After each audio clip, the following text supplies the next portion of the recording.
Student learner YouTube চ্যানেলে তোমাদের সকলকে স্বাগত জানাই। আজ আমাদের আলোচ্য বিষয় প্রথম শ্রেণীর বাংলা বিষয়ের থার্ড সামারিভ এক্সাম অর্থাৎ তৃতীয় পর্যায়ক্রমিক মূল্যায়নের একটা উত্তর সহ নমুনা প্রশ্নপত্র নিয়ে। ফুল মার্কস তোমাদের থাকবে 30, সময় থাকবে 1 ঘন্টা।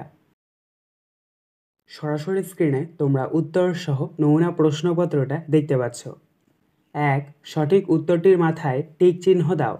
1 × 5 = 5। ক. পাশে দাঁড়িয়ে আছে বাবা কালুদা না ভুলুদা? সঠিক উত্তর হবে কালুদা। খ. সামনের মাঠে চলছে হকি, কাবাডি না ফুটবল খেলা? সঠিক উত্তর হবে ফুটবল। গ. মাটির নিচে গাছের থাকে শিকড়, কাণ্ড না পাতা? সঠিক উত্তর হবে শিকড়। ঘ. ফলের রাজা হলো আম, জাম না লেবু? সঠিক উত্তর হবে আম। ইঙ. নুরু খুব ভালোবাসত নাচ, গান না আবৃত্তি? সঠিক উত্তর হবে গান। 2. বর্ণগুলো ঠিকমতো সাজিয়ে শব্দ গঠন করো। 1 × 6 = 6। দেখো এখানে তোমাদেরকে কতগুলো এলোমেলো বর্ণ দিয়ে দেওয়া হয়েছে, সেগুলোকে তোমাদেরকে সাজিয়ে অর্থপূর্ণ শব্দ তৈরি করতে হবে।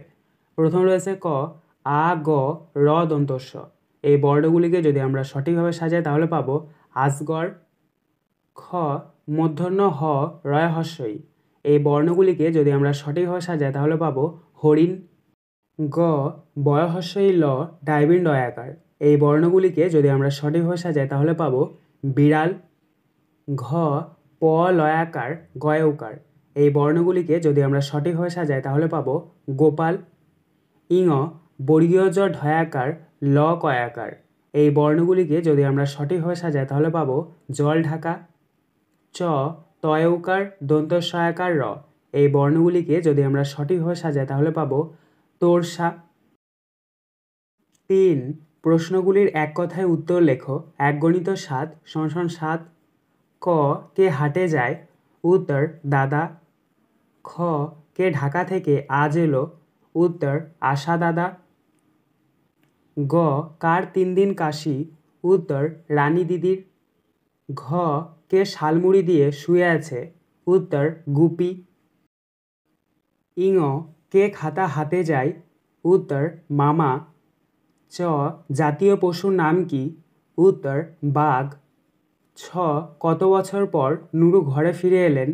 উত্তর 3 বছর পর। 4. বাক্য রচনা করো। 2 × 3 = 6। ক. শরৎ। শরৎ দিয়ে তোমরা বাক্য রচনা লিখবে শরৎকালে কাশফুল দেখা যায়। খ. পৃথিবী। পৃথিবী দিয়ে তোমরা বাক্য রচনা লিখবে আমরা এই সুন্দর পৃথিবীতে বাস করি। গ. নৌকা। নৌকা দিয়ে তোমরা বাক্য রচনা লিখবে নৌকা করে জেলেরা মাছ ধরে।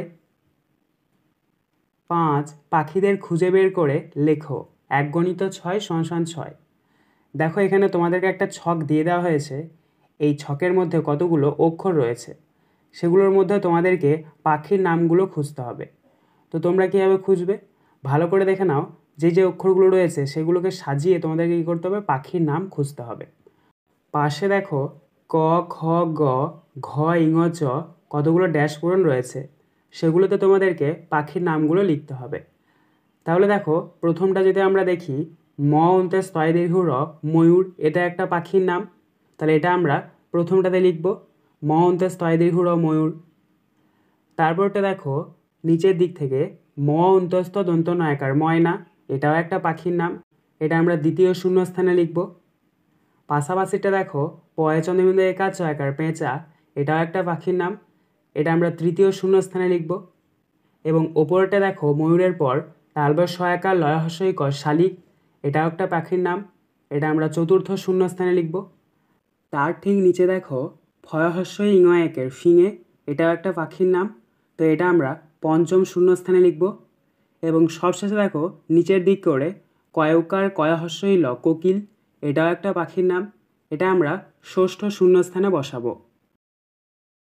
আজকের আলোচনা পর্বটি এখানেই শেষ হলো। আশা করি ভিডিওটি তোমাদের ভালো লেগেছে। যদি ভালো লাগে একটা করে লাইক করে দিও।